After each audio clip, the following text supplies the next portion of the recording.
पहले तो अभी हम लोग रिकॉम्बिनेंट डीएनए टेक्नोलॉजी का मतलब क्या होता है, मैं जस्ट एक चीज बेसिक बोल देता हूँ।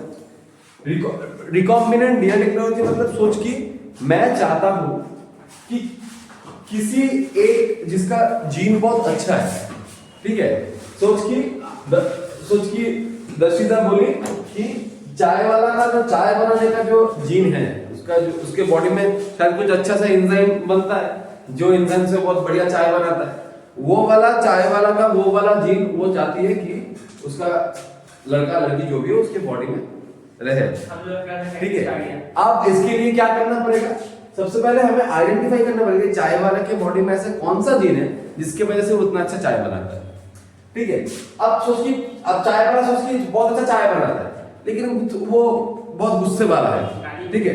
इसका मतलब एक चीज अच्छा एक चीज खराब है, सबका सब चीज अच्छा हो रहेगा ऐसा बात नहीं है। तो अगर सोच कि अगर ऐसा होता कि उसका पूरा जीन आ जाता तो बच्चा गुस्से वाला भी हो जाता, बोलता ना गुस्से वाला का जीन हमें नहीं चाहिए, हमें सिर्फ चाय बनाने वाला जीन चाहिए, वो अच्छा है। तो हम लोग क्या करेंगे, पहले आइडेंटिफाई करेंगे कि कौन सा जीन चाय बनाने के लिए अच्छी जिम्मेदार है, ठीक है, चाय बनाने का एंजाइम बना रहा है कौन सा जीन, ठीक है। अब क्या है उसको सोच कि यहाँ पे सोच कि ये बड़ा जीन में से सिर्फ ये वाला पोर्शन ऐसा है जो चाय बनाने के लिए जिम्मेदार है, उसका एंजाइम बना रहा है। सबसे पहले हम लोग क्या करेंगे, उसका डीएनए को अलग करेंगे, चाय वाला का कोई भी एक पार्ट, वो उसका जो जिस कटोरी में उन्होंने चाय दिया उसको ले लेंगे, उसको वहां पर उसका उंगली का सेल लगा हुआ रहेगा, उस सेल निकालेंगे, उससे क्या करेंगे उसका डीएनए निकालेंगे। अब उस डीएनए में से जो मेरा डिजायर जीन था, जो डिजायर पार्ट था, जो चाय बनाने के लिए एंजाइम बना रहा था, उसको हम लोग क्या करेंगे, उसको हम लोग अलग करेंगे, ओके। अलग करने के बाद क्या करेंगे, उसको डायरेक्ट हम उसका बच्चे के अंदर नहीं घुसा पाएंगे, उसके लिए हमें क्या चाहिए, एक थर्ड पर्सन का हेल्प चाहिए। उसको क्या बोलते हैं, क्या बोलते हैं, वेक्टर बोलते हैं, वेक्टर, ठीक है। उस वेक्टर के सबसे पहले ये जो जीन का टुकड़ा है, ये जो डीएनए का टुकड़ा है, जीन है, उस जीन को सबसे पहले मुझे क्या करना पड़ेगा, इस वेक्टर का पार्ट बनाना पड़ेगा, और इस वेक्टर को हमें क्या करना पड़ेगा, होस्ट बॉडी में घुसाना पड़ेगा। नॉर्मली हम लोग इसको यूज करते हैं सोच कि वैक्सीन बनाने के लिए भी या फिर एंटीबॉडी बनाने के लिए। सोच जैसे इसका आविष्कार जैसे हुआ था, साल्मोनेला टाइफी के बैक्टीरिया है, साल्मोनेला टाइफीमुरियम, ये क्या करता है, टाइफाइड करता है। तो ये एंटीबायोटिक से ठीक नहीं होता है, इसके बॉडी में एंटीबॉडी रेजिस्टेंस कैपेसिटी देखा जाता है। तो साइंटिस्ट ने बोला एक काम करते हैं, वो एंटीबायोटिक से नहीं मरता, इसका मतलब उसके बॉडी में ऐसा कुछ एंजाइम बन रहा है जो एंटीबायोटिक को झेल जा रहा है, मुझे क्या करना पड़ेगा, उसको अलग करना पड़ेगा, देखना पड़ेगा कि क्या हो रहा है, अब उसके हिसाब से मुझे दवाई बनाना पड़ेगा। तो सबसे पहले साइंटिस्ट ने क्या किया, वो जो टाइफीमुरियम, साल्मोनेला टाइफीमुरियम, ये क्या एक बैक्टीरिया है, देखा कि उसका जो उसके तो सबसे बस अपना जीनोम रहेगा, बैक्टीरिया इसका मतलब मोनेरा किंगडम में आता है, इसका मतलब न्यूक्लियस नहीं रहता है, न्यूक्लियोइड रहता है, न्यूक्लियर मेम्ब्रेन नहीं रहता है, और जीरो उसका न्यूक्लियोइड के अलावा बाहर में और एक जीनोम का टुकड़ा रहता है, उसको बोलते हैं प्लाज्मिड, एक्स्ट्रा क्रोमोसोमल डीएनए रहता है। देखा कि उसका प्लाज्मिड में उसका एक ऐसा जीन है, जो जीन ऐसा एंजाइम कोड कर रहा है जिसके लिए उसके बॉडी में एंटीबायोटिक रेजिस्टेंस प्रॉपर्टी देखा जा रहा है, ओके। तो साइंटिस्ट ने सबसे पहले क्या किया, उस जीन को अलग किया। कैसे अलग करेंगे हम लोग पढ़ेंगे स्टेप बाय स्टेप। उस जीन को सबसे पहले क्या किया, उसने अलग किया।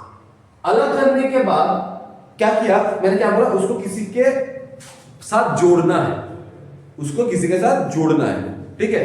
तो क्या करेंगे, वो किसी के साथ जुड़ेंगे, वेक्टर के साथ जुड़ेंगे, वो भी एक प्लाज्मिड होता है, वो भी एक ऐसे एक मतलब डीएनए का टुकड़ा ही होता है। क्या करेंगे हम लोग, प्लाज्मिड के साथ जोड़ेंगे, क्या करेंगे, प्लाज्मिड के साथ वो डिजायर्ड जीन को जोड़ेंगे, ओके। अब एक बात सोच, प्लाज्मिड सोच की एक डीएनए का टुकड़ा है, एक्स्ट्रा क्रोमोसोमल डीएनए का टुकड़ा, ये वेक्टर है, वेक्टर मतलब जो उसको लेके जा रहा है, कैरी कर रहा है।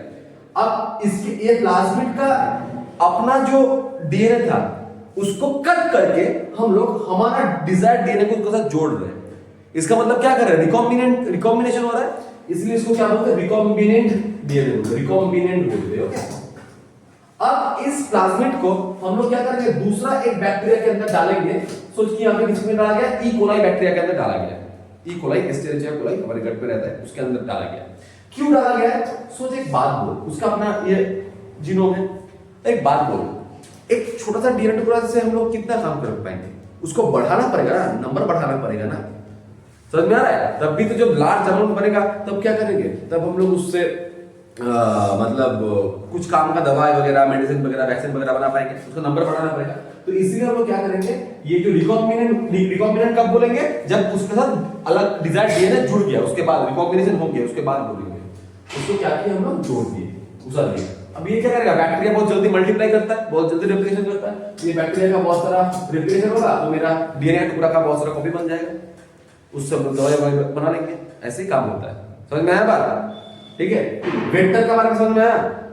अच्छा, अब धीरे धीरे देखते हैं कि क्या जो स्टार्ट करेंगे वो टूल्स, ये काम करने के लिए क्या क्या टूल्स रहेगा, क्या क्या चीज हमें लगेगा। ये रिकॉम्बिनेंट, अच्छा इस टेक्नोलॉजी को रिकॉम्बिनेंट डीएनए टेक्नोलॉजी क्यों बोलते हैं, क्योंकि डीएनए के साथ छेड़छाड़ किया जा रहा है, रिकॉम्बिनेशन किया जा रहा है डीएनए का। ओके, सबसे पहले क्या होगा, क्या क्या लगेगा हमें, सबसे पहले एंजाइम देखते हैं। एंजाइम में क्या क्या लगेगा, रेस्ट्रिक्शन एंजाइम लगेगा। क्या होता है रेस्ट्रिक्शन एंजाइम, थोड़ा सा बात बोल रहा हूं।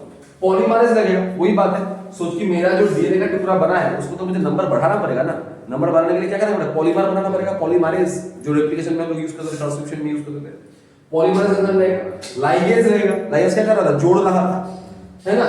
वेक्टर लगेगा, ये जो मैंने बोला जो लेके जाएगा, समझ में आ रहा है बात। और क्या लगेगा, और होस्ट ऑर्गेनिज्म लगेगा।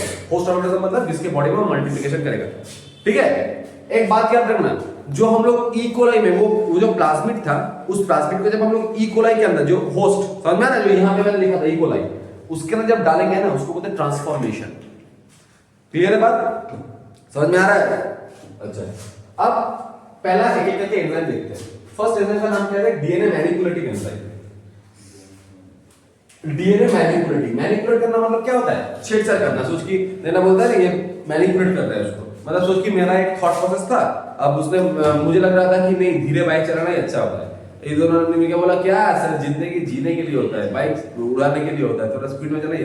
तो क्या हो रहा है, मेरा सोच को मैनिपुलेट कर रहे हैं लोग। वैसे तब जब डीएनए को जिस चीज से हम लोग मैनिपुलेट करते हैं, छेड़छाड़ करते हैं डीएनए के साथ, उसको बोलते हैं DNA manipulative enzyme. Okay, first the DNA manipulative enzyme में क्या करेंगे, रेस्ट्रिक्शन एंडोन्यूक्लियस करेंगे। एक एक वर्ड को समझ, रेस्ट्रिक्शन एंजाइम या फिर रेस्ट्रिक्शन एंडोन्यूक्लियस, रेस्ट्रिक्ट कर देना। रेस्ट्रिक्ट कर देना मतलब मैंने बोला कि तू उधर ही बैठेगी, उस पेज पे नहीं आएगा, तो रेस्ट्रिक्ट कर दिया, मतलब एक जगह को मेंशन कर दिया, इसको रेस्ट्रिक्शन।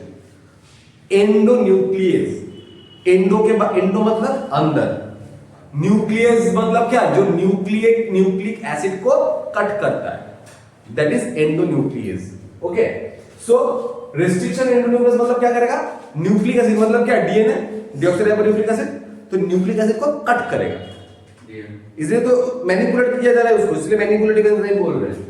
तो बेसिकली डीएनए को कट कर रहा है, इसलिए रेस्ट्रिक्शन एंडोन्यूक्लियस एंजाइम को हम लोग क्या बोलते हैं, केमिकल नाइफ्स बोलते हैं और मॉलिक्यूलर सीजर बोलते हैं, दोनों एक ही बात है। केमिकल नाइफ्स, मॉलिक्यूलर सीजर, थोड़ा स्मार्ट सुनाने के लिए ऐसा नाम दिया गया, to cut the DNA helix at specific point.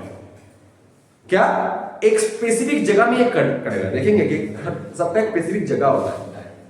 Okay, अब नेक्स्ट क्या देखेंगे, उसके बाद देख, हाँ अब क्या देखेंगे, ये बहुत इंपॉर्टेंट पार्ट है कि डीएनए के अंदर हम लोग देखेंगे बहुत सारा बॉन्ड रहता है। क्या क्या बॉन्ड रहता है डीएनए के अंदर, नाइट्रोजन बेस और पेंटोज शुगर के बीच में रहता है एन ग्लाइकोसाइडिक बॉन्ड, ठीक है। और क्या रहता है, पेंटोज शुगर और हमारा इसके बीच में फॉस्फेट ग्रुप में रहता है फॉस्फोएस्टर बॉन्ड, और पूरा न्यूक्लियोटाइड में फॉस्फोडाइएस्टर बॉन्ड, ठीक है। तो हमें क्वेश्चन देगा कि किस बॉन्ड को कट करना है, डीएनए को कट कर रहा है मतलब क्या, किसी बॉन्ड को कट कर रहा है ना। तो अगर सोच कि ये डीएनए है, ये अगर एक डीएनए है, ये मॉलिक्यूलर सीजर अगर इसको कट करेगा तो कहां से कट करेगा, यहां से कट करेगा, ऐसे ऐसे कट करेगा, कट करेगा। तो ये इसके बीच में कौन सा बॉन्ड है, शुगर फॉस्फेट बॉन्ड, को तो लिखा है इसलिए बोल रहा है, बात समझ। पहले क्लास में बताया था, पहले क्लास में तो क्या क्या रहता है, देख डीएनए मैंने क्या, डीएनए का जो बैकबोन होता है, मतलब डीएनए का जो ये जो डीएनए का बैकबोन, जो सोच के अगर डीएनए को चेन पकड़ेगा, एक धागा पकड़ेगा, तो जो धागा किससे बनता है, शुगर और फॉस्फेट से बनता है। नाइट्रोजन बेस तो अंदर की तरफ घुसा हुआ रहता है। तो हम लोग अगर ये चीज को कट करेंगे तो क्या कट कर रहे हैं, शुगर फॉस्फेट को कट कर रहे हैं। समझ में आ रहा है ना बात। तो इसका मतलब रेस्ट्रिक्शन एंडोन्यूक्लियस किसको कट करेगा, शुगर फॉस्फेट बैकबोन को कट करेगा। ओके, शुगर मतलब फॉस्फोडाइएस्टर बॉन्ड को कट करेगा। ओके, अच्छा अब देख, आइसोलेटेड, अच्छा ओरिजिन कैसे हुआ था, मैं isolated from E coli bacteria, very very important point. Restriction endonuclease का आविष्कार कैसे हुआ देख, ई कोलाई से हुआ था। ई कोलाई क्या है, यूकैरियोट या प्रोकैरियोट? ई कोलाई पहले ही बोला बैक्टीरिया है, बैक्टीरिया हमेशा प्रोकैरियोट होता है, ई कोलाई बैक्टीरिया है। ई कोलाई बैक्टीरिया को अगर बैक्टीरियोफाज जो कि एक वायरस है, जो बैक्टीरिया को इफेक्ट करता है, वो अगर इफेक्ट करता है तो कैसे काम करता है? अगर ये वाला वायरस, ये वायरस आएगा ना, तो ये क्या है, डीएनए वायरस होता है, तो ये क्या करेगा, अपना जेनेटिक मटेरियल को ये कॉलर शीट्स के अंदर से क्या करेगा, बैक्टीरिया के अंदर डाल देगा। बैक्टीरिया के अंदर डालने के बाद क्या करेगा, वायरस अपना जो वायरल डीएनए है, वायरल डीएनए को क्या करता है, दो तरीके से बैक्टीरिया को इफेक्ट करता है। एक करेगा कि अपना वायरल डीएनए को बैक्टीरियल डीएनए के साथ जोड़ देगा, और जब बैक्टीरिया रेप्लिकेट करेगा उसका नंबर भी बढ़ जाएगा, क्योंकि वायरस तो खुद से अपने आप अपना नंबर नहीं बढ़ा सकता, वो होस्ट बॉडी के अंदर जाके बढ़ा पाता है अपना नंबर। तो दो तरीके से अपना नंबर बढ़ाता है। एक क्या करेगा, वायरल डीएनए क्या करेगा, वायरल डीएनए खुद को बैक्टीरियल डीएनए के साथ जोड़ देगा और रेप्लिकेट कर लेगा। जब बैक्टीरिया रेप्लिकेट करेगा, इसको बोलते हैं लाइसोजेनिक साइकिल। क्या बोलते हैं, लाइसोजेनिक साइकिल, लाइसोजेनिक साइकिल। ठीक है, समझ में आ रहा है बात? जैसे ठेकुआ नहीं लाई, दो हो सकता है कि वो घर पर ठेकुआ खा रही है, अब मैंने बोला कि एक काम करते चल, यहाँ पे दो ठेकुआ है तेरे पास, एक मैं खाऊंगा एक तू खाना। ठीक है, ये एक बात हुआ, इसको क्या है, लाइसोजेनिक साइकिल, मैं उसका पार्ट बन गया। ठीक है, लेकिन दूसरा होता है कि मैंने उसको मार दिया, बोला दो ठेकुआ हम ही खाएंगे। ठीक है, तो इसमें क्या हुआ, तो हम इसमें क्या हुआ, यहाँ पे जो हमारा वायरस का डीएनए है, वायरल डीएनए, वो क्या करेगा, बैक्टीरियल डीएनए को मार देगा, तोड़ देगा पूरा, और अब वो उसका जगह खुद वायरल डीएनए ले लेगा। अब जब बैक्टीरिया डिवाइड करेगा तो वायरल डीएनए कॉपी बन जाएगा। इसको बोलते हैं लाइटिक साइकिल। क्या बोलते हैं, लाइटिक साइकिल। लाइटिक मतलब लाइसिस कर देता है, बैक्टीरिया को काट देता है, बैक्टीरिया डीएनए को। ये बेसिकली 11 में था। ठीक है, अब यहां पे क्या हो रहा है देख, ई कोलाई बैक्टीरिया को खतरा है, क्यों, क्योंकि उसको बैक्टीरियोफाज ने अटैक कर दिया। ई कोलाई बैक्टीरिया क्या करता है, अपना सेल्फ डिफेंस के लिए दोनों एंजाइम बनाता है। क्या करेगा, दोनों एंजाइम बनाएगा। पहला एंजाइम क्या बनाएगा, एक बनाया रेस्ट्रिक्शन एंडोन्यूक्लियस। ये क्यों बना रहा है, रेस्ट्रिक्शन एंडोन्यूक्लियस क्या करेगा, अगर बैक्टीरियोफाज ई कोलाई को अटैक करेगा तो रेस्ट्रिक्शन एंडोन्यूक्लियस एंजाइम क्या करेगा, वायरस का जो डीएनए है, बैक्टीरियोफाज जो वायरस है उसका डीएनए को कट कर देगा। समझ में आ रहा है बात? तो रेस्ट्रिक्शन एंडोन्यूक्लियस क्यों बना रहा है ई कोलाई, अपना सेल्फ डिफेंस के लिए, ताकि वो बैक्टीरिया का डीएनए को कट कर सके। मेरा बात समझ में आया? और एक एंजाइम बनाना है मिथाइलेज बोल के, मिथाइलेज। ठीक है, मिथाइलेज क्या करता है, अब एक बात सुन, जब वो बैक्टीरिया का डीएनए को कट करेगा उस वक्त क्या हो सकता है, उस वक्त तो वो अपना डीएनए को कट कर सकता है। जो रेस्ट्रिक्शन एंडोन्यूक्लियस जो बना, वो तो बैक्टीरिया के साथ खुद का डीएनए को भी नुकसान पहुंचा सकता है। खुद का डीएनए का कोई भी नुकसान ना पहुंचे, इसलिए मिथाइलेज एंजाइम क्या करता है, बैक्टीरिया के डीएनए के साथ क्या करेगा, मिथाइल ग्रुप को ऐड कर देगा। इसके वजह से क्या होगा, वो बैक्टीरिया का डीएनए को नहीं कट कर पाएगा, ये रेस्ट्रिक्शन एंडोन्यूक्लियस एंजाइम। समझ में आया मेरा बात? ठीक है, तो इसीलिए तो सबसे पहले कहां से मिला ये वाला रेस्ट्रिक्शन एंडोन्यूक्लियस जो एंजाइम है, ये मिला हमारा बैक्टीरिया से। कौन सा बैक्टीरिया से, ई कोलाई बैक्टीरिया से, एस्चेरिचिया कोलाई बैक्टीरिया से। ओके, अब फर्स्ट डिस्कवर रेस्ट्रिक्शन एंडोन्यूक्लियस का नाम क्या है, हिंद 2। क्या नाम है, हिंद 2। ओके, याद रखिए। अच्छा, अब ये काम कैसे करता है रेस्ट्रिक्शन एंडोन्यूक्लियस? रेस्ट्रिक्शन एंडोन्यूक्लियस का काम क्या है, कट करना, किसको, डीएनए को। ठीक है, डीएनए का ऐसा नहीं कि कहीं पर भी कट कर दे। देख यहाँ पे हम लोग बार-बार हम लोग एंडोन्यूक्लियस बोल रहे हैं, लेकिन ना ये जो न्यूक्लियेसेस जो एंजाइम है, जो कि न्यूक्लिक एसिड को कट करता है, ये दो टाइप का होता है। एक होता है एक्सोन्यूक्लियस, ये देखिए यहाँ पे, एक होता है एक्सोन्यूक्लियस, एक होता है एंडोन्यूक्लियस। एक्सो मतलब क्या, बाहर, एंडो मतलब अंदर। जो न्यूक्लियस हमारा डीएनए को बाहर से कट करेगा, उसको हम लोग क्या बोलते हैं, एक्सोन्यूक्लियस। ओके, क्लियर बात? रिमूव न्यूक्लियोटाइड फ्रॉम एंड्स, तो क्या कर रहा है, एंड से न्यूक्लियोटाइड को रिमूव कर रहा है, एक्सोन्यूक्लियस। लेकिन जो एंजाइम हमारा डीएनए को क्या करेगा, हमारा डीएनए को बेसिकली अंदर से कट करेगा, ठीक है। जो एंजाइम हमारा डीएनए को एक स्पेसिफिक पोजीशन में अंदर से कट करेगा उसको हम लोग क्या बोलेंगे, एंडोन्यूक्लियस। ओके, अब एंडोन्यूक्लियस कैसे काम करता है, ठीक है, कैसे काम करता है। सोचिए एक डीएनए है, ठीक है, ये डीएनए है। एंडोन्यूक्लियस क्या करेगा, सबसे पहले स्कैनिंग करेगा, ठीक है। सबसे पहले क्या करेगा, स्कैनिंग करेगा कि देखेगा, कुछ ढूंढेगा, ठीक है। क्या ढूंढेगा, एक पर्टिकुलर साइट ढूंढेगा जिसको बोलते हैं रिकॉग्निशन साइट। समझ में आ रहा है बात। सबसे पहले क्या करेगा, वो स्कैन करेगा बॉडी को, भाई किसको कटना है, क्या इसका मतलब कुछ ढूंढ रहा है स्कैन करने के टाइम में, ठीक है। क्या ढूंढ रहा है, वो एक पर्टिकुलर साइट ढूंढ रहा है जिस साइट को ही वो कट करता है। हर एक रेस्ट्रिक्शन एंडोन्यूक्लियस का एक स्पेसिफिक साइट रहता है, इसको बोलते हैं रिकॉग्निशन साइट, ठीक है। ये रिकॉग्निशन साइट कैसा होता है, इसका एक पैटर्न होता है, इस पैटर्न हम लोग बोलते हैं पैलिंड्रोमिक सीक्वेंस रहता है। इसमें क्या रहता है, पैलिंड्रोमिक सीक्वेंस। पैलिंड्रोमिक सीक्वेंस का मतलब क्या होता है, जैसे मॉम, देखिए ऐसा वर्ड है जिसको इधर से पर सेम होता है। मलयालम, ठीक है, अगर देख डैड, देख डैड, छोटा कर देख औकात मेरे, डैड है, ठीक है। नितिन है ना, देख दोनों तरीके से सेम होता है। अगर बड़ा में बोलेंगे मलयालम, एक ऐसा वर्ड है मलयालम, देख इसको भी इधर से जाएगा तो सेम आएगा, इसको बोलते हैं पैलिंड्रोमिक वर्ड। तो ये क्या करेगा, हमारा जो रेस्ट्रिक्शन एंडोन्यूक्लियस है ये भी क्या करता है, पैलिंड्रोमिक सीक्वेंस को ढूंढता है। सर बोल, इसको मतलब मुझे डेफिनेशन इसका क्या डेफिनेशन, पैलिंड्रोमिक सीक्वेंस मतलब जिसको हम लोग वो बोथ एंड से जिसका सेम टाइप ऑफ लेटर रहता है, बोथ एंड से अगर जाएंगे तो क्या बोलते हैं यहाँ पे, देख a sequence of base pair that read same on the two strands when orientation of reading is kept the same, orientation same रहता है। when the orientation of the letter whose orientation of reading is same from both side और both strands. यहाँ पे both strands आएगा क्योंकि ये तो word नहीं जा रहा है, हम सीक्वेंस जाएंगे। यहाँ पे बोथ स्ट्रैंड्स को जब बोथ स्ट्रैंड्स से पढ़ेंगे तब उसको सेम रहेगा। देख देख देख कैसे होता है। तो मैंने क्या बोला, हर एक एंजाइम का क्या रहता है, हर एक रेस्ट्रिक्शन मतलब हर एक रेस्ट्रिक्शन एंडोन्यूक्लियस का एक स्पेसिफिक पैलिंड्रोमिक सीक्वेंस रहता है, वहां पे वो जगह कट करेगा। जैसे यहाँ पे एग्जाम कैसे दिया हुआ है, ई को R1 बोल के एंजाइम है, ई को R1, ई कोराई मत बोलना, ई कोराई बोलता है अगर ई कोराई बोलना सही नहीं है, इसलिए को R1 ही बोलना चाहिए। ये एक रेस्ट्रिक्शन एंडोन्यूक्लियस है, इसका जो मतलब सीक्वेंस में कट करता है वो सीक्वेंस कौन सा है, जी। अगर मैं 5 प्राइम से 3 प्राइम में जाऊं तो क्या होता है, G A T T C, है ना।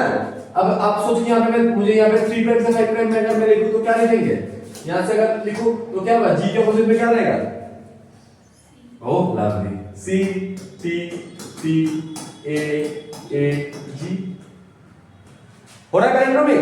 देख ये जो जा रहा है ये भी सेम जा रहा है, G A T C G A T C जा रहा है ना, ऐसे सबका होता है। ऐसे मैं तुम लोगों का एक चार्ट दे दूंगा, स्मार्ट 1 का, हिंद 2 का क्या होता है, कि किसी का GGGTDC होता है, ऐसे करके मैं दे दूंगा सबका चार्ट, वो देख लेना, ठीक है। वो नोट तो मैंने मेंशन नहीं किया, नोट में पूरा एकदम सिर्फ सिलेबस के रखा है कि पहले ये हजम का क्योंकि एक्स्ट्रा ये तो मैं दे दूंगा उसको, ठीक है। अब मैकेनिज्म कैसे काम करेगा, बहुत अच्छे से बात करें। तो मैंने क्या बोला, सबसे पहले क्या करेगा हमारा रेस्ट्रिक्शन एंडोन्यूक्लियस क्या करेगा, सबसे पहले क्या करेगा, स्कैन करेगा, स्कैन द डीएनए। सबसे पहले स्कैन किया, स्कैन करने के बाद देखा कि इधर यहाँ पे बॉम्ब छुपा के रखा है, मतलब वहां पे उसको क्या है, रिकॉग्निशन साइट है, यहाँ पे बंदूक है उसका, तो वो क्या करेगा, उसको वहां पे रिकॉग्निशन साइट पे जाके चिपक जाएगा। और रिकॉग्निशन साइट में जाके चिपकने के बाद वो एक पर्टिकुलर जगह में कट लगाता है, सबका अलग अलग पर्टिकुलर जगह होता है एंडोन्यूक्लियस का, समझ में आ रहा है बात। तो अब उसको हम लोग क्या बोलते हैं, अब कहां पे जाके वो कट करेगा, क्या कट करता है, कौन सा बॉन्ड को कट करता है, फॉस्फोडाइस्टर बॉन्ड को कट करता है। कहां पे जाके वो कट करेगा उसके हिसाब, उसको ऊपर बेस करके हम लोग क्या करेंगे, दोनों टाइप डिसाइड करते हैं, ठीक है, दोनों एंड डिसाइड करते हैं। हम लोग देखेंगे, वो एनसीईआरटी यहाँ पे मैंने ऐड नहीं किया, वो मैं देखे गूगल से देख के वो देख रहा हूँ, ठीक है। वो क्या हो रहा है, दोनों एंड डिसाइड करते हैं। सबसे पहले ये जगह देखते हैं, तो जो कैसे कट लगाया रिकॉग्निशन साइड में, किस कहां पे, डीएनए में नहीं, सिर्फ रिकॉग्निशन साइड के ऊपर बात कर रहा हूं। उसके ऊपर बेस करके हम लोग दो तरीके का एंड देखते हैं। क्या देखते हैं? दो तरीके का एंड। बहुत अच्छे समझना ये वाला जरा।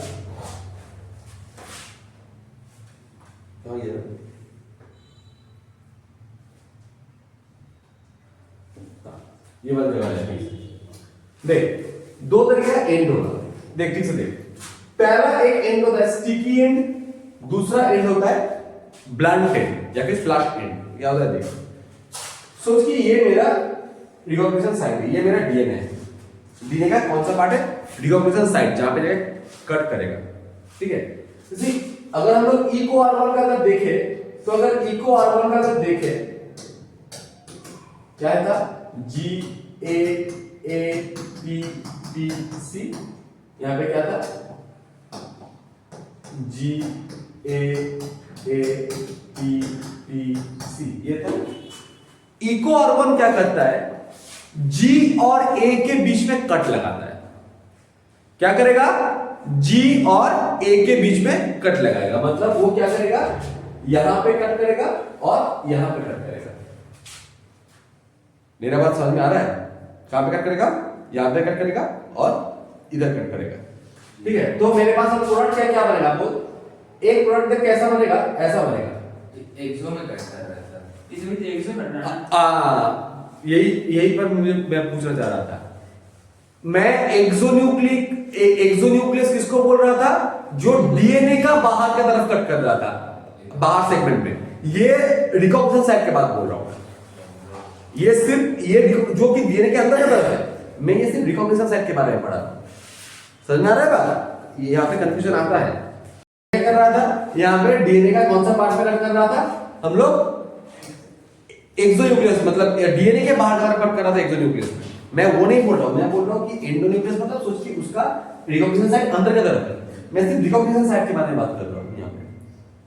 ठीक है, ये हो रहा है? ठीक है, अब देख, तो यहां पे मेरा देख, यहां पे क्या हुआ? अगर G और A के बीच में कट लगा है, तो मेरा जो टुकड़ा मिला दोनों, कैसा टुकड़ा मिला देख, समझना ठीक से। एक नीचे का टुकड़ा मिला, क्या मिला? C P P A A, और ऊपर में छोटू सा एक यहाँ पे क्या है? G है। C के ऊपर क्या है? एक G है। ये एक ऐसा टुकड़ा है, ये एक ऐसा टुकड़ा है। ठीक है, और एक टुकड़ा कैसा मिला? और एक टुकड़ा ऐसा मिला। A, बात मत कर, A P P C, और इधर क्या है? इधर है हमारा G। इधर क्या है? G, और टुकड़ा ऐसा मिला। ये ऐसा दोनों टुकड़ा मिला। अब देख, ये टुकड़ा में दिक्कत क्या है? ये सब सिंगल सिंगल है। ये सब क्या है? सिंगल सिंगल है। ठीक है, अब जब सिंगल सिंगल रहेगा, उसको पेयर चाहिए भाई। वो हमेशा बॉन्ड बनाने के लिए रहता है। सो चाय वाले के साथ ब्रेकअप हो गया। ठीक है, अब क्या होगा? अब वो अकेला रहेगा। ठीक है, अब उस टाइम में वो दुखी दुखी रहेगा। तब क्या होगा? ये लड़का लोगों का दिक्कत है। अब लड़का लोग सब उसको तसल्ली देने के लिए आएगा, अरे ठीक है, होता है। अब उस टाइम में उसके किसके साथ बॉन्ड बना? उसका स्टिक हो गया वो। ठीक है, समझ में आ रहा है? तो जब कोई भी सिंगल रहेगा, तो क्या रहेगा? वहां पे उसका एक स्टिकी नेचर, वो हमेशा दूसरे को बॉन्ड बनाना चाहेगा। ठीक है, यहां पे देख, ये सब सिंगल सिंगल है, तो ये क्या करेगा? ये बॉन्ड बनाना चाहेगा। तो ये इजीली क्या करेगा? जब वेक्टर मतलब जिसके साथ इसको ऐड करना है मुझे, जब वेक्टर का डीएनए आएगा ना, तो वेक्टर का डीएनए में भी ऐसे सीक्वेंस रहता है, हम लोग देखेंगे अभी पिक्चर में। तो वहां पे क्या होता है? वो वेक्टर के साथ जुड़ जाता है इजीली। इधर तो क्या होता है? स्टिकी एंड, चिपकू एंड, चिपकने के लिए रेडी है हमेशा। कब रहता है? जब दोनों के बीच में हाइड्रोजन बॉन्ड नहीं रहता है। ठीक है, क्लियर है बात? और दूसरे को है ब्लंट एंड, जो तुम लोगों के बुक में उतना डिटेल में दिया नहीं है, वैसे फिर बोल दे रहा हूं एक बार। ब्लंट एंड मतलब क्या? ये सोच कि ये मेरा डीएनए है। ठीक है, स्मा 1 में ऐसा होता है, स्मा 1 के केस में। ये स्मा 1 भी एक रेस्ट्रिक्शन एंडोन्यूक्लियस है। स्मा 1 का साइज होता है C G G G। ठीक है, यहां पे क्या रहेगा? G G G C। ठीक है, ऐसे रहेगा। स्मा 1 जो रेस्ट्रिक्शन एंडोन्यूक्लियस है, वो कैसे कटता है? वो बीच से कटता है। मतलब क्या होगा? मतलब सोच के क्या होगा? यहां पे ये ठीक है, क्या कैसे कट करेगा? ऐसे बीच से कट करेगा, ऐसे बीच से कट करेगा। तो मेरा कोई सिंगल बना है क्या? ठीक है, सोच के पेयर में ये लोग कपल दोस्त था सब, अब उन लोगों के बीच में झगड़ा हो गया। अब कपल के बीच में झगड़ा नहीं हुआ तो वो लोग क्या करेगा, वो लोग उसका उतना चिपकू वाला पार्ट नहीं रहेगा, ठीक है, इसलिए उसको क्या बोलते हैं? ब्लंट एंड बोलते हैं, फ्लश एंड बोलते हैं, ठीक है। देख ये वाला इमेज है, हमें क्या करना पड़ेगा? हम लोग डीएनए को कट क्यों कर रहे हैं? ताकि हम लोग उसको वेक्टर के साथ जोड़ पाए, ठीक है। यहाँ पे देख, ये E₂R1 का दिया गया है बात, तो कि ये हमारा वेक्टर का डीएनए है। वेक्टर मतलब जिसके साथ हम लोग जोड़ेंगे डिजायर्ड जीन को, ताकि होस्ट सेल में उस जीन को घुसा पाए। ये वेक्टर का जीन है, और ये क्या है? हमारा डिजायर्ड जीन है, जो फॉरेन जीन है, जिसको हम लोग घुसाएंगे होस्ट सेल में, वो वाला जीन है। अब अगर हम लोग यहाँ पे रेस्ट्रिक्शन एंडोन्यूक्लियस वाला एंजाइम यूज करें तो क्या होगा? देख, दोनों केस में जी और ए के बीच मतलब वेक्टर, एक बात याद रखना, हम लोग डिजायर्ड जीन को जिस कैंची से कट करेंगे, जिस एंजाइम से कट करेंगे, उसी एंजाइम से मुझे वेक्टर को कट करना है, तभी तो स्टिकी एंड बनेगा, ठीक है। समझ में आ रहा है? अब उसके पास प्रियंका के बोली के होते हैं मत लो, तो कैसे स्टिकी एंड बनेगा, है ना? अब कोई के सेक्टर में रहने वाला कोई बोलेगा तभी तो स्टिकी एंड बनेगा ना, हाँ, ठीक है। अब क्या है, तो वहां पे क्या रहेगा? तो स्टिकी एंड कैसे बनता है? दोनों को अगर हम लोग एक ही टाइप का इससे कटे, मतलब रेस्ट्रिक्शन एंड से कट करें, समझ में आ रहा है बात? तो स्टिकी एंड बनेगा। तो देख, यहाँ पे वेक्टर का डीएनए को हम लोग, वेक्टर का डीएनए को भी हम लोग कौन से एंजाइम से कट कर रहे हैं? हम लोग E₂R1 से कट कर रहे हैं, और हमारा डिजायर्ड डीएनए को किससे कट कर रहा है? E₂R1 से कट कर रहे हैं। तो दोनों में कट कहां पे होगा? जी और ए के बीच में होगा, जी और ए के बीच में होगा। तो देख, वेक्टर का डीएनए कौन सा पार्ट बना? कट करने के बाद एक ऐसा टुकड़ा आया, और डिजायर्ड डीएनए को कट करने के बाद कैसे पार्ट आया? एक ऐसा टुकड़ा आया। अब देख, ये दोनों एक दूसरे कॉम्प्लीमेंट्री है, अब दोनों इधर जुड़ जाएगा, इसे कुछ स्टिकी एंड बोला जाता है। समझ में आया बात? पक्का? तो स्टिकी एंड तभी होगा हर वक्त हमें वेक्टर को, वेक्टर का डीएनए को हम लोग जिस एंजाइम से कट कर रहे हैं, जिस रेस्ट्रिक्शन एंजाइम से कट कर रहे हैं, उसी एंजाइम से हम लोगों को डिजायर्ड डीएनए में कट करना पड़ेगा, तब स्टिकी एंड आएगा। तो तभी तो एक दूसरे कॉम्प्लीमेंट्री आएगा ना, ठीक है। अब नेमिंग कैसे होता है रेस्ट्रिक्शन एंडोन्यूक्लियस का? नेमिंग जैसे मैंने बोला ना कि E₂R1, E₂R1 का नेमिंग कैसे होता है? E₂R1 मैंने बोला, SMA1 एक मैंने बोला, Hind2,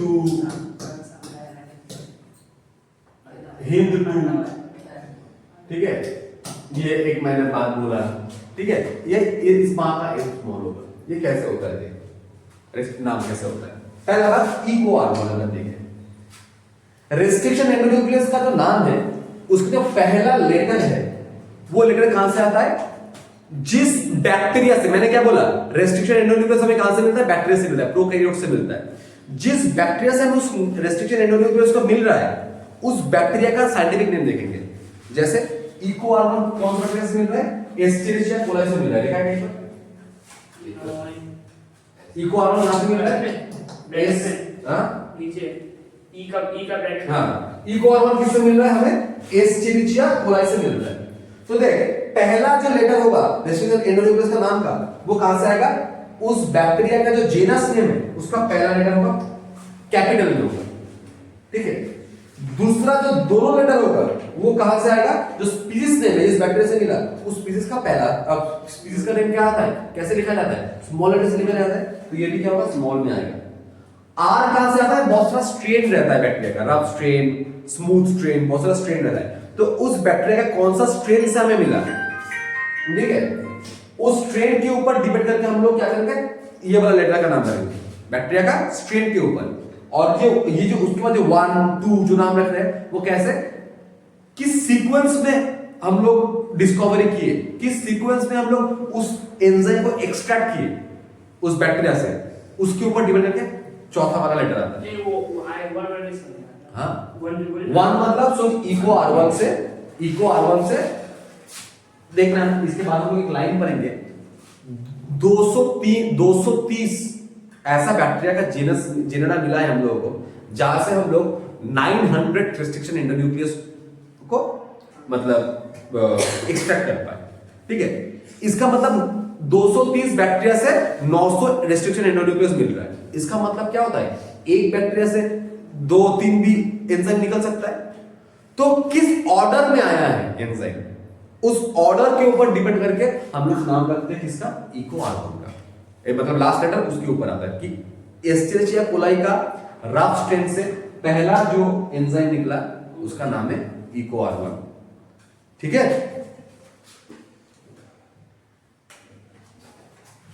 ये तो आर कहां से आया, जो स्ट्रेन है रफ स्ट्रेन RY13 से आर आया, और 1 कहां से आया, indicate the order in which the enzyme was isolated of the strain of bacteria. ठीक है, क्लियर है बात। अब एक क्वेश्चन देगा, क्वेश्चन मतलब क्वेश्चन नहीं देगा, मतलब ये मुझे बहुत कंफ्यूज करता था कि मैंने बोला कि पहला नाम क्या आया है, HIF2, फर्स्ट डिस्कवर्ड एंजाइम का नाम क्या है, HIF2, और हम लोग बोल रहे हैं कि ऑर्डर के हिसाब से नाम हो रहा है, तो वो तो HIF1 होना चाहिए था, HIF2 क्यों हो रहा है। याद करना कि HIF1 जो है वो HIF1 रिस्ट्रिक्शन एंडोन्यूक्लियस का प्रॉपर्टी नहीं है, उसमें वो ठीक से कट नहीं करता। पहला जो अच्छा वाला रिस्ट्रिक्शन एंडोन्यूक्लियस मिला जो एक स्पेसिफिक सीक्वेंस पर जाके कट करता है, वो दूसरा वाला स्ट्रेन था, इसलिए उसका पहला फर्स्ट आइसोलेटेड एंजाइम बोला जाता है, वो क्या है, HIF2 है। ओके, तो यहाँ पे क्या है, 900 रेस्ट्रिक्शन एंजाइम अभी तक आइसोलेट किया गया है, कहां से, 203 स्ट्रेन ऑफ बैक्टीरिया से। इसका मतलब एक ही स्ट्रेन से बहुत सारा मिलता है, उसके ऊपर एलेक्स करके उसका नाम दिया जाएगा। ठीक है, अब बैक्टीरिया को कट कर लिए, डिजायर्ड टुकड़ा को, डिजायर्ड पार्ट को कट कर लिए। कट करने के बाद हमें क्या करना पड़ेगा, उसको कहां से किसके साथ जोड़ना पड़ेगा हमें वेक्टर के साथ। समझ में आ रहा है, मैं बोल रहा हूं कि इसका चश्मा मुझे पसंद आ रहा है, मेरा चश्मा अच्छा नहीं है, तो वो चश्मा मुझे चाहिए, तो वो चश्मा मैं डायरेक्टली उससे नहीं ले सकता। अब वो चश्मा क्या करेगा, वो चश्मा प्रियंका पहनेगी, वो लेके मेरे पास आएगी, मैं उससे वो चश्मा पहनूंगा, तो वो क्या है, वेक्टर है। तो इसका मतलब उससे तो मैं चश्मा उतार ली, अब उसको क्या करना पड़ेगा, उसको मुझे प्रियंका को पहनाना पड़ेगा, फिर प्रियंका से मैं पहनूंगा। समझ में आ रहा है बात, तो प्रियंका से वेक्टर काम कर रहा है। तो डिजायर्ड जीन को वेक्टर के साथ जोड़ने का काम कौन सा एंजाइम करेगा, लाइगेज एंजाइम करेगा। कौन सा लाइगेज, डीएनए, क्योंकि हम लोग डीएनए के लिए काम कर रहे हैं यहाँ पे, तो डीएनए लाइगेज काम करेगा। तो इसको क्या बोलते हैं, मॉलिक्यूलर ग्लू बोलते हैं इसको, है ना। समझ में आ रहा है बात। तो function acts on cut molecule to join their ends by forming phosphodiester bond. भाई जो बॉन्ड कटा था, जो जहां पे जो बॉन्ड को कट किया था, उसी बॉन्ड को जोड़ना पड़ेगा ना। हाँ, मेरा हाथ में कट लग गया, तेरे डॉक्टर होगा तो ऐसे ही बनेगा, हाथ में कट लग गया यहाँ पे सिलाई कर देगा, तो ऐसे कैसे होगा, नहीं। तो यहाँ पे क्या है, एग्जांपल क्या है, T4 डीएनए लाइगेज होगा, क्या होगा, T4 डीएनए लाइगेज। ठीक है, अच्छा, अब इसके बाद क्या करेंगे, डीएनए पॉलीमरेज एंजाइम डालेंगे। क्या करेंगे, डीएनए पॉलीमरेज जो एंजाइम है, ये क्या करेगा, ये synthesise a new DNA strand according to the complementary rule. तो डीएनए पॉलीमरेज क्या करता है, अकॉर्डिंग टू कॉम्प्लीमेंट्री रूल, मतलब ए के ऑपोजिट में टी आएगा, जी के ऑपोजिट में सी आएगा, इसके अंदर विश्वास करता है। अच्छा, तो ये कॉम्प्लीमेंट्री के हिसाब से ए के ऑपोजिट में टी, जी के में सी। ठीक है, इसके ऊपर क्या करेंगे, हम चेन बनाएंगे। तो यहाँ पे हम लोग जैसे टैग पॉलीमरेज का हम लोग यूज करेंगे, पीसीआर पढ़ेंगे जब, वहां पे पॉलीमरेज चेन रिएक्शन में पढ़ेंगे।